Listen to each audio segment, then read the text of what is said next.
Okay, boys and girls, welcome back to VBS. I'm so excited that you guys have joined us for our pizza party and for an animal party. Are you guys excited? I'm excited too, but not for later.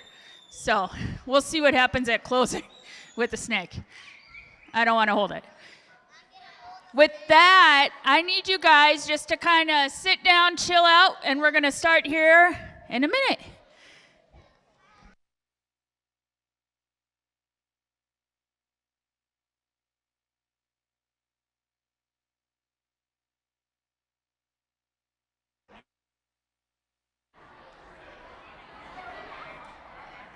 Yeah, I'm not. Oh, okay, there we go. All righty. Okay, good evening. Let me see a hand if you can hear me up here. All right, excellent. So we're going to get started tonight with our presentation portion, and we're going to show you a few different animals here, say just a couple things about them, so know we're on a schedule here, and then after we're done with the presentation portion, we will have a few of the animals out in the pen over there, and as we go through our group stations, when you're in here, we'll let a few people at a time in the pen to interact with a few of the animals there. So I'm just going to go ahead and get started off at the very end of the table and just go in no particular order here. And we do have animals from all around the world, so this first one right here is what's called a bare-tailed woolly opossum. These come from South America.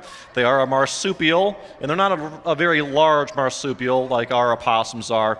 A special thing about this animal in particular is that this tail here, just trying to pull the microphone off my ear, is what's called prehensile, meaning that it can wrap around with strength, it can hold on to things. So if this little mammal here wants to make a bed for herself up in the top of the tree canopy, she can go around collecting soft, brush material, grab it with that tail and carry it back to whatever location she feels like she'd make a nice bed for herself at. And of course, she doesn't have any hair on her ears or her tail, and that's of course where the name comes from, being a bare-tailed woolly opossum.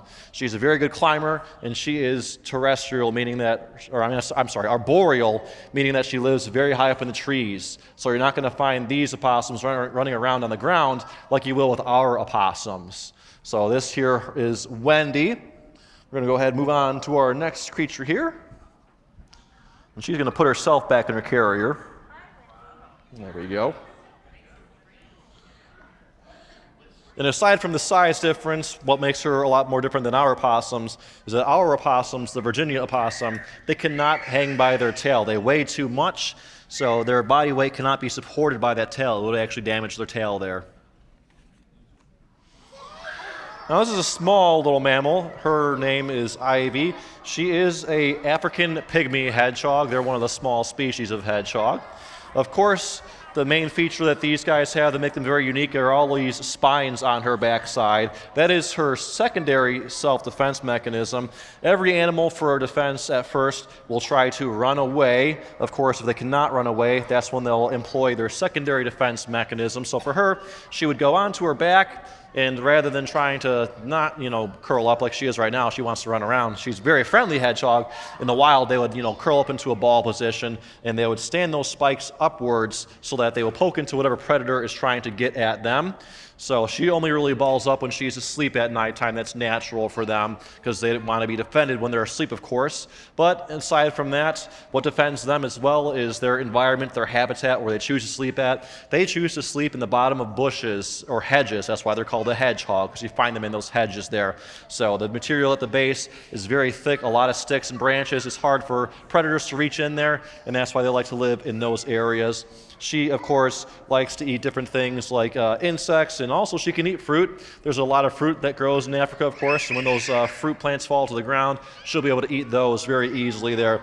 Other than that, she's going to be eating a lot of insects and small creatures like that. So there is a little bit about our hedgehog there.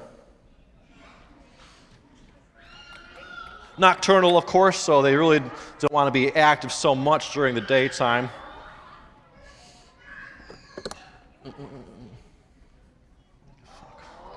I'm going to show you a snake next. We have two different snakes here tonight.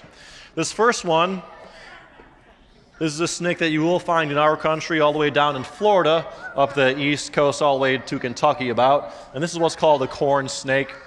The reason why this particular snake is called a corn snake is because, as you can see on the bottom there, it has these different colored scales there. They're kind of, checkered. And that's what native corn looks like. Of course, we modified it to be all one color, all yellow. But wild corn has different colored pegs that grow on the ear there. So that's what they're named after. This one is a constrictor. Of course, you can see my fingers there. I'm not actually holding on to it. The snake is wrapped around my arm there. I can go like that. So I don't actually have to hold on to the snake. The snake, of course, is very muscular. They have a very long spine that goes all the way down their body, and all along are ribs, and there's a bunch of muscle that connects that whole structure together there. So as a constrictor, they have a very strong grasp. And of course, when they locate their food, they are going to wrap their bodies around it and squeeze as tightly as they can, constricting it and stopping the blood from flowing. You might think they're trying to cut off the breathing there, but that'll only happen as a byproduct of once they have their heart stop beating. So they're really trying to stop the heart from beating there, stop the blood there. So that's how they get their food source. Once they locate it, they constrict it, and they swallow it whole, of course. And you can tell what a snake is able to eat by estimating, judging off the widest part of its body there. So this snake is not very wide. It can eat baby mice mainly. Anything that's bigger than their body, they're not going to be able to fit in their mouth. And they have a special way of widening their mouth that I'll show you with the next snake that we're going to take out in a little bit here. So there's our corn snake. Very beautiful orange colors there. They have a few different patterns they can be with different shades of orange and brown. The more brown ones, of course, blend in much better to their environment, so they're harder to spot. Now, this little guy here is what's called a leopard gecko. They're a very commonly owned pet gecko. I'm sure a lot of you have probably seen them before. This guy is a little bit different than your average leopard gecko because he's not the standard morph. Different colors and patterns are called morphs there. So this guy in particular is what's called a rainwater morph. He has these light pink stripes that go across his back there. So that's a little bit atypical. Normally, the leopard gecko will have very dark brown spots all across their body, and that's where the name comes from, looking like a leopard there. But he has those brown spots. They're very light on his body. They're a little bit darker on his tail. But his tail is very special. That's where he stores all his extra energy. When he's running around in the desert where he lives over in the Middle East, he'll be looking for things like, bugs, even little roaches. And when he's hungry or not, he's going to eat whatever he comes across because he can put all of his extra food energy into his tail there. And his tail is actually one of his defense mechanisms. If he happens to get caught by a predator, he can decide to have his tail fall off at any spot along the tail there, and that will allow him to escape a predator if they have grabbed a hold of his tail there. And if he was able to hide from that predator around the same area where they pulled his tail off, and that predator goes away and hasn't fully consumed that tail, he will actually come back out and eat his own tail there to try to gain that energy back. So they are not called fat-tailed geckos directly as a name. There is a gecko that's named that, but they are part of the fat-tailed gecko family. So if you see a leopard gecko that has a nice, plump, wide tail there, that's a good sign that they're nice and healthy and that they've come across a lot of food there. And these guys, of course, are terrestrial. They live on the ground. And being that there are sandstorms in the desert, he actually has eyelids, unlike some island geckos, so that he can shield his eyeballs from that sand when it starts blowing around in the wind very hard. That would damage his eyeballs there. And one last special thing about him is that he has raised bumps on his skin that are harder than the skin below. That allows him to pass between tight spaces more easily and also avoid his skin from being pulled off from the jagged rock structures that he would be hiding between those rock crevices there. So that's why he has these small little raised yellow bumps all across his body there. So there is our leopard gecko. Now we have a turtle next, and this guy is pretty interesting.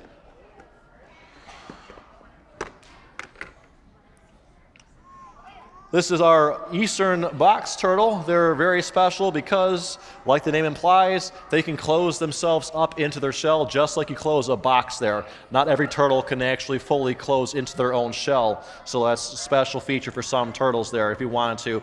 See, I can almost push his head in all the way. I can't force him to put his head in all the way.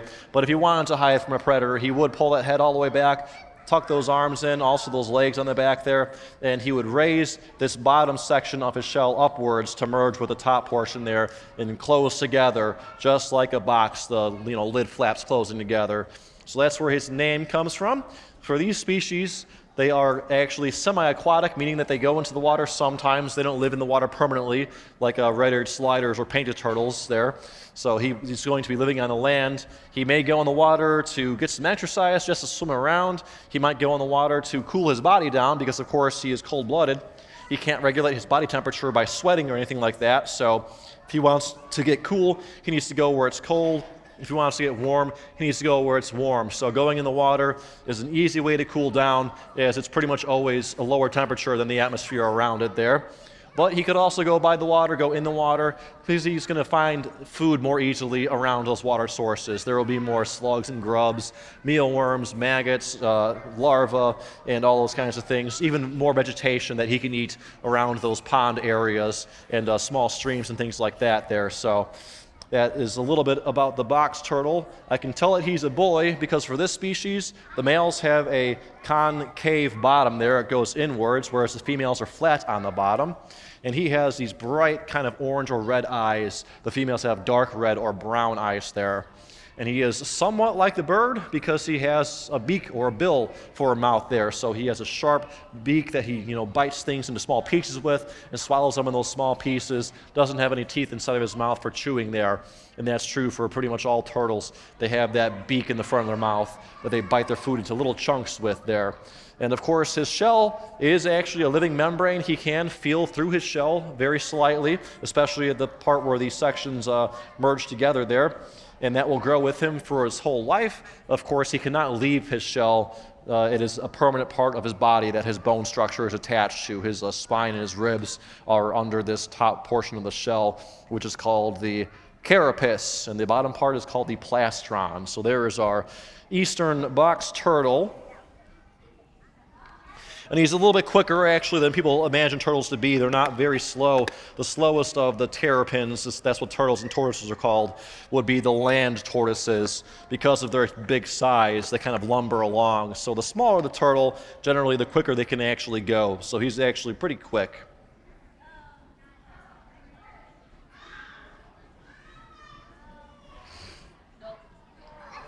All right, now this is my tarantula. And this is what's called a Mexican red-knee tarantula.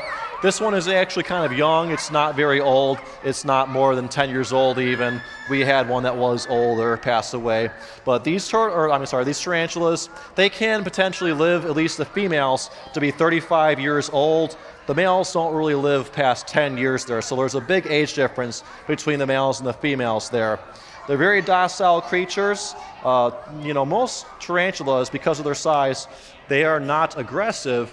The bigger that the tarantula is, the more defensive they will be. They don't want to go out of their way to try to attack anything because that'll just be a very bad idea there. So tarantulas, you want to think of them as being defensive animals, just having to defend themselves from predators. And one of the predators would be a large bird, something like a hawk, even an owl, even some snakes. They might eat tarantulas. So with tarantulas, when you hold them, you want to be very careful not to walk them under or in front of a fan that's blowing wind that could scare them, cause them to jump out of your hand. And of course, if they fall from too great of a height, that can break open their exoskeleton. Of course, they have an exoskeleton, which is a hard exterior shell for themselves, no bones on the inside there. So the tarantula is hard on the outside and all liquid on the inside there. And she does have two spinnerets on the back side of her abdomen there, that round part of her body. And when she spins a web, she's not spinning a web to try to catch flying insects with, because she lives on the ground and she hunts on the ground. She might spin a flat web on the ground to flip her body upside down onto so it sticks to it when she goes to grow or molt, because when these guys grow, they need to pull their bodies out from that exoskeleton. So when a tarantula has grown and has completed that molting phase, you will see what looks like a shell of the tarantula or its old body, and then the new tarantula takes them about a week to harden up again. So they're very vulnerable once they've molted like that. They need to be very careful to avoid predators. And she does have two fangs on the front side of her body between those two smaller appendages, which are her arms.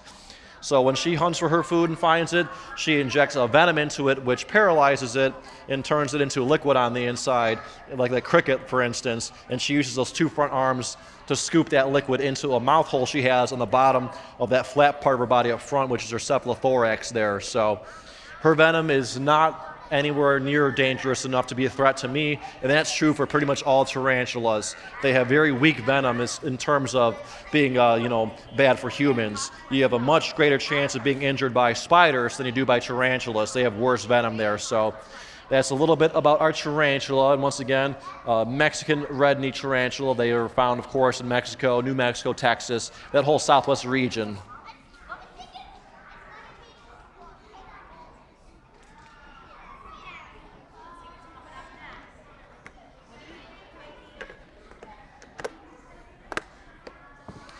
All right, so I have another snake to show you now.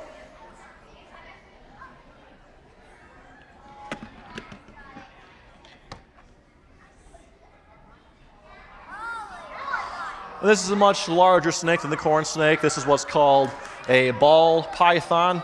He's not really balling his body up right now, but that is a frequent thing that they do, is ball their bodies up into a ball configuration, of course. That kind of keeps them more safe. It makes them feel more comfortable. But he is another constrictor, just like the corn snake there. So once he finds his prey, he's going to wrap his body around, squeeze as tightly as he can to make it stop, living there, and swallow it whole as one piece. And now the way that they open their mouth is very special. First off, their bottom jaw does not connect on the middle like ours does. It'll spread left and right outwards. And then on the side of their jaw, on the left and right side, they have an extra bone that's shaped like an L, and that's called the quadrant bone. It attaches, like let's say at the base of my thumb like this, and raises upwards, so it's like a gate. So they don't unhinge their jaw. That's actually not accurate. They have that extra quadrant bone that raises upwards. So that's how their mouth goes from being small like that to being wide like this there. And it'll be as wide, once again, as the thickest portion of their body. So this snake right here, just by my wrist there, is the thickest portion. So he can eat juvenile to adult rats, depending on their size. Rats can get even larger than his thickest portion there, but that's what he's able to eat now. He does eat small rats. And the larger the snake, the less frequently they need to eat.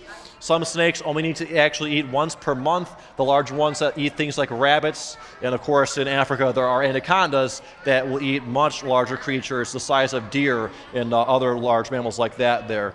And this guy is a little bit different than your average ball python because he has a different color combination. He has this really pretty white spot on the back of his tail there that not a lot of snakes have. So he's what's called a piebald morph. That's what they named this specific pattern and color of ball python there. His name is Jumanji, and he's about 8 or 9 years old now. He was about 7 when we got him a couple of years ago. So there's our other constrictor there, our ball python. It's almost 6 o'clock. Huh? It's 5 to 6. Yeah. After you show her, put her straight in the pen. Mm-hmm. And then I'll take these guys out, or one of these guys. You're fatty. All right, now this is our skunk. She is a North American striped skunk. Her name is Maxie. She is about 8 years old now, and they don't really live, much longer than 10 years there, so she's got a few more left with us. But these animals, they are not nocturnal. They don't stay awake all night. They are what's called crepuscular, which means that they are awake at dusk and dawn. So they're only active when the sun is coming up or the sun is going down. That helps them hide from predators, and they have a very easy time finding their food source then, because they too eat a lot of things like slugs, grubs, maggots, and all, larvae. But they can eat whatever they come across. If they find, fruit they can eat that. If they find vegetation they can eat, they'll eat that. Or if they could find even roadkill or other dead animals, they can pick away at that too. So they are what are called opportunistic eaters. They live underground in dens, so they will use their long claws to dig into the earth there, make a tunnel with a hole at the end, and that's where you'll find them sleeping the nighttime and during the daytime. So once again, crepuscular, meaning that they are awake at dusk and dawn. Those are their active hours. And this skunk right here, she cannot spray because she has had her spray glands removed, but in the wild, that is, once again, a last resort self-defense mechanism. They will always try to run away first or even scare the animal away that they feel like they're being threatened by. And if they can't do that, they think that they're stuck and they can't run away, that is when they will decide to actually spray. And they will only spray as much as they need to at the time to get that animal to go away from them. They're not going to use all of their spray juice at once, because if they were to do that, it would take them about a week or 10 days to refill all of that spray juice there, and they would be very defenseless. So there's our skunk Maxie. I'm going to put her in her pen over here for a bit. Okay, I'm going to interrupt for just a quick moment. Boys and girls, I need you guys to all please quiet down. I know it's very exciting and these animals are really cute and they're all cuddly, but let's be quiet so everybody can hear, okay? Thank you.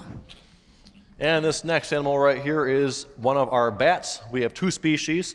This one right here in his hands is what's called an African straw color bat. And the other ones in the cage behind me, they are Egyptian fruit bats. So he is a little bit larger than the Egyptians. He's larger than all the bats that we have around our area, which are mainly insectivorous bats. So the bat is very interesting. It is the only flying mammal on the planet.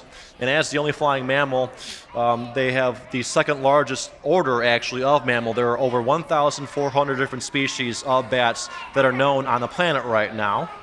So when you look at the bat's skeleton, it's actually very similar to humans. His wing is his hand, and that's why his Latin name is Chiroptera, meaning hand wing there. So when the bat is flying around, essentially what it does is it spreads its fingers out. Those fingers make up that wing structure, and they kind of flap their arms just like that. So if you were to look at a bat skeleton, you would see that it's remarkably similar to that of a human's. The main difference, of course, is the length of the bone and the orientation of the bones. So they do have a full 4 fingers and a thumb for that wing there. And when the bat's hanging upside down, he's not actually using any muscle because his feet have naturally curled toes that will lock into place there when they go to position themselves. And their body weight will hold them in place when they're hanging like that.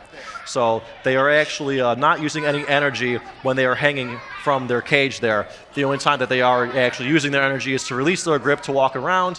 And when the bat needs to use the restroom, they will grab by their thumbs and hang their waist down so they can go to the bathroom efficiently and not get mess on themselves there. So they will hang right side up to relieve themselves.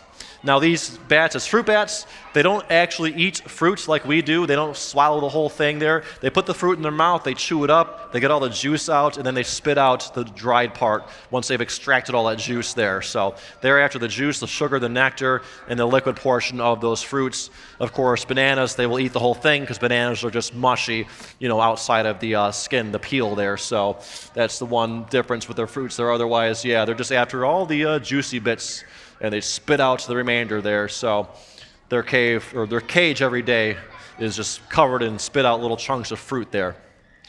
Now this next animal is from Australia. It's another reptile, and it is called a bearded dragon.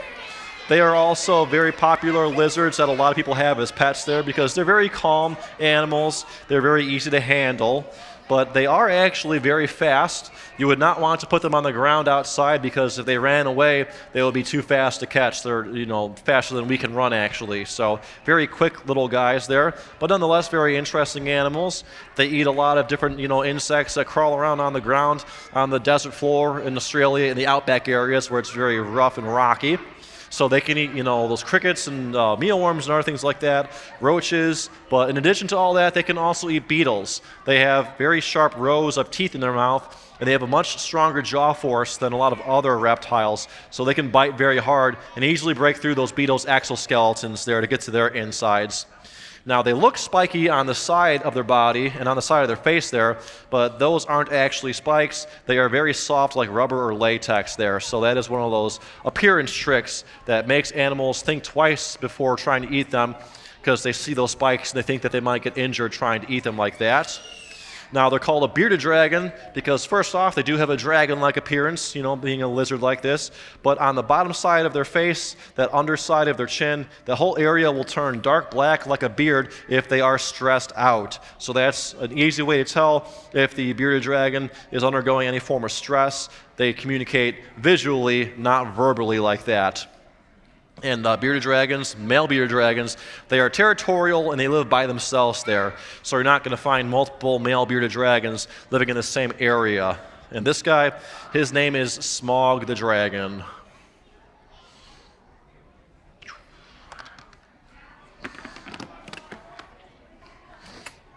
Who's in here?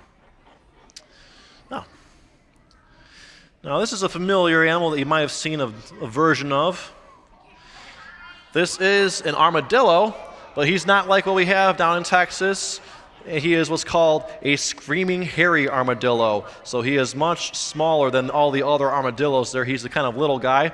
He does not curl up into a ball. The only one that does actually is the 3-banded armadillo. The 9-banded ones can't even close up into a ball all the way. And the reason for that is because he just has too many bands across his body there. The 3-banded has just the right amount in order to curl up perfectly into a closed ball there. So this guy, he's called a screaming hairy armadillo because he does have this very long hair that goes all the way all over his back from every band that he has there. And he will scream. He doesn't scream for us because he feels very relaxed and safe. But in the wild, if they were feeling that like they need to defend themselves, they would make a really loud scream to try to scare away predators there.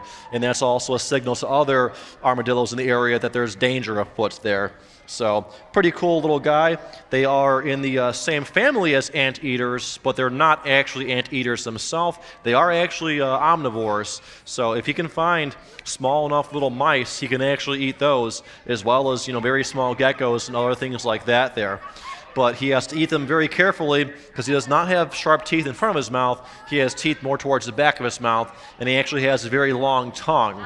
So he has a little bit different of a mouth than a lot of the other anteaters. Once again, he is not an anteater. He is just in their general family. So this little guy's name is, it's not Armando, it's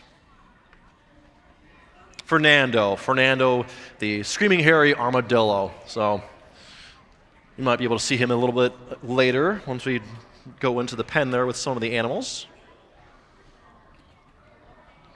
Move your tail, okay. All right, now we have some little guys in this carrier right here.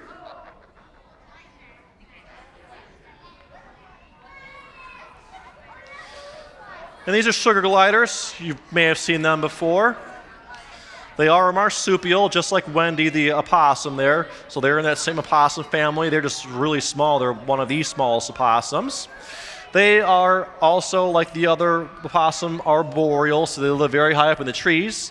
And to get from tree to tree, they're going to jump into the air and glide through it. They have this loose fold of skin right here that comes out between their front and back legs on both sides. So when they jump in the air, they go ahead and spread their arms and legs out, and that fold of skin goes flat and acts like a kite so that they can glide through the air then. They do not have a prehensile tail. It doesn't actually grip onto anything with any strength, but they will use their tail to steer themselves through the air like the rudder on a ship or a plane. So that's how they guide themselves through the air there. Of course, they're called sugar gliders because aside from gliding, they love eating sugary things. That is about 3/4 of their diet there. Any source of sap, syrup, sugar, or gum they can find. And then, of course, they will eat things like insects to supplement their diet for a little bit of protein where they find them. So there is the sugar glider. We're going to move on to another animal now.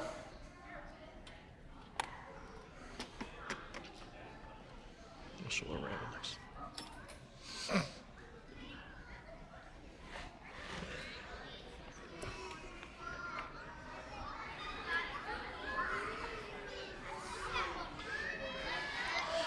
Now this is what's called a checkered giant rabbit. She's not one of the largest rabbit, but she's one of the larger rabbits. She's still pretty young. She's not full grown yet. Flemish giant rabbits, where she's bred from, they can grow to be 4 feet long potentially. She won't get quite as big, but she'll still get pretty sizable. So she still has a lot of growing to do. As a rabbit, she is an herbivore, and all she needs to eat is grass. So she has a very easy time finding food sources for herself. There's grass all over the place, of course. But she is a prey animal. That means that she is a food source for a lot of other creatures out there. So rabbits, unfortunately for them, they will be eaten by animals like wolves and coyotes, foxes, bears, hawks, and other birds of prey as well. And even people eat rabbits sometimes and use their fur for things like clothing and other stuff like that there. But she's a very calm, nice rabbit. She does have 2 teeth in her mouth that are always growing, actually, and that's why rabbits chew so much, because they're trying to keep their teeth from growing too long and being unpleasantly uncomfortable in their mouth, they would push into their gums or things like that. So they always chew on things to keep those teeth from growing too long. And of course, when they move around, they hop. They got these long two back feet there that they push off with at the same time, so they can leap across the ground very quickly. So some rabbits are very fast. She's not quite as fast as a few of them, but nonetheless, she's still pretty quick there. And her name is Honeybun.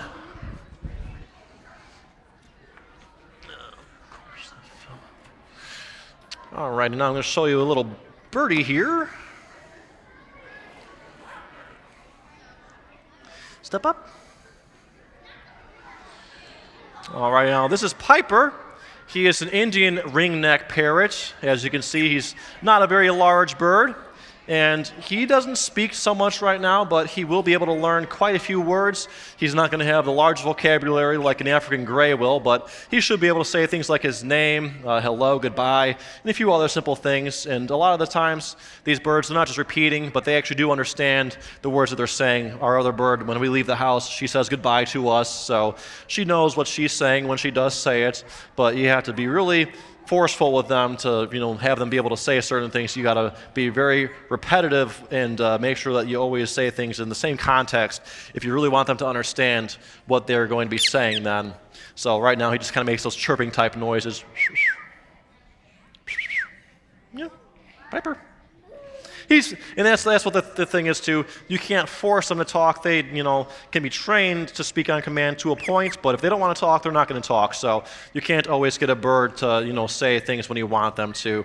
He could fly, but generally he doesn't. He feels more comfortable just staying on my finger there, so he's not going to take off and start flying around the whole room there. But he could if he wanted to. He's just being a very nice birdie there. But of course, like the bird or like the turtle, he does have a beak, except his is much sharper and a little bit longer there. The main part of his diet will be seeds and nuts, but he can also eat things like small geckos if he were to come across them up in the tree canopies there. And he has this really pretty light blue kind of gray color there. So a really interesting bird, the Indian ringneck parrot. Go ahead and put him back in his carrier and show you our next animal.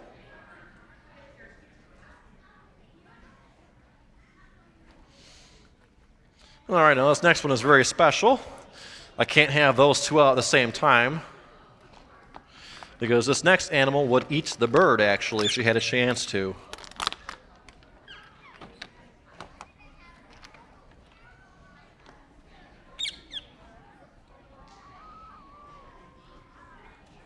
Yeah.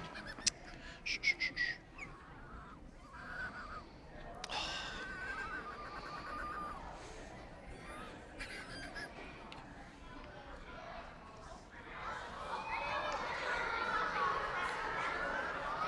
Okay. All right, now this is my fennec fox. Her name is Phoebe. She is only a few months old, almost 5 months old now. She is one of the smallest species of fox on the planet. They come from the Sahara Desert of Africa, so they are not active during the daytime. They are nocturnal. It is too hot for them to run around the desert during the daytime there. And they are a predator animal. They are very fast, just like the armadillo, actually. I forgot to mention that. Both the fox here and the armadillo, they can travel at 30 miles per hour. That's why I have the leash, because if she ran away from me, there's no way on earth I'd be able to catch her there. And they are kind of territorial, but these are colony animals, so they have to live in groups together. And where they live in the desert, they're going to burrow underground, make a network of tunnels, and live in that tunnel system there, that cave network that they dig for themselves there.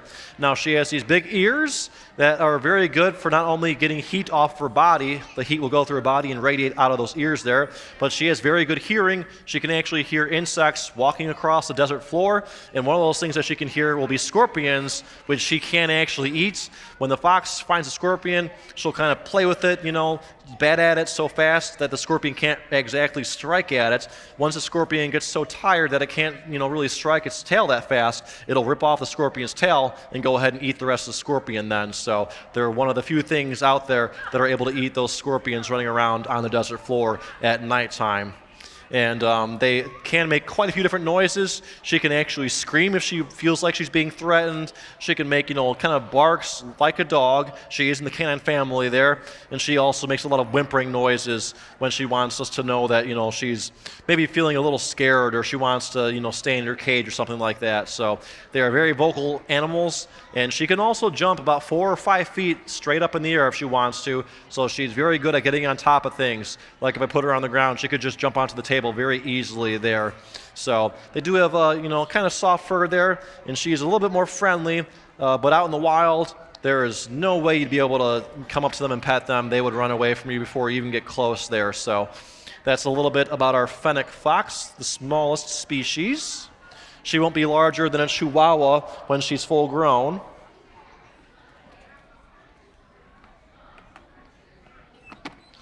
Okay, now I have one last animal for you.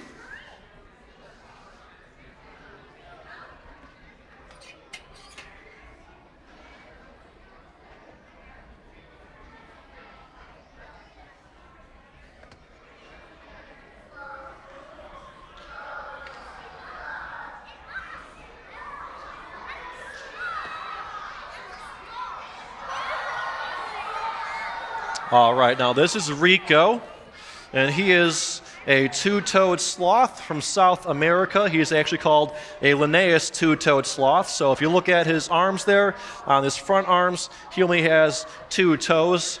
And those are actually toes. There is bone at the base of those claws there. His nails are at the end there, so those are actually his fingers. He does have 3 on the back foot, but like I said, when they classify these guys, they go based off of the count on their front hands there.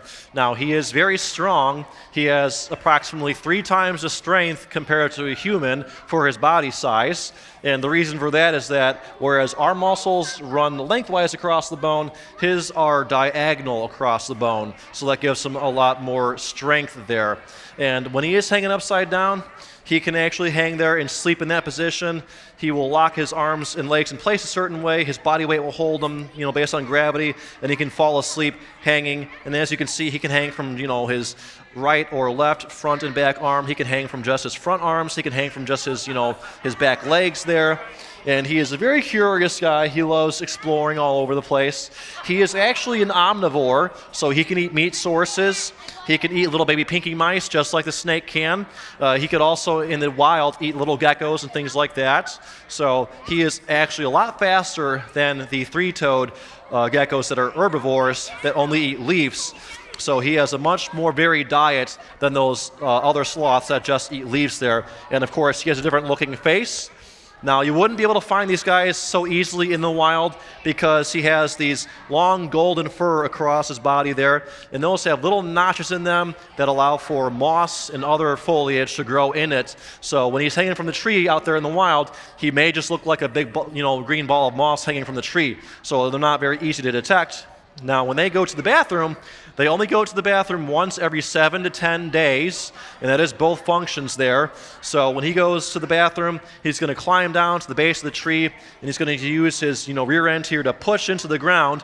And that's why the hair, even though it goes down his back this way, it goes the opposite way right there, so he can push this end into the ground, make a little indentation in it, and then go into the bathroom in there and avoid getting any mess on himself then.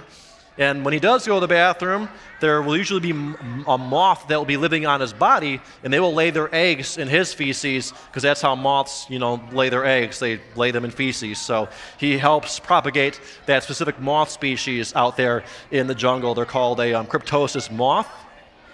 Now, in his mouth, he has what are called these pseudofangs. He has 4 very sharp teeth that are at the front of his mouth there. And when he opens and closes his mouth, he will rub those teeth together on purpose to help sharpen them so that he's easy, he has no hard time biting through all the food sources that he needs to eat there. Of course, on his hands, he has these, long, soft pads there that are kind of leathery.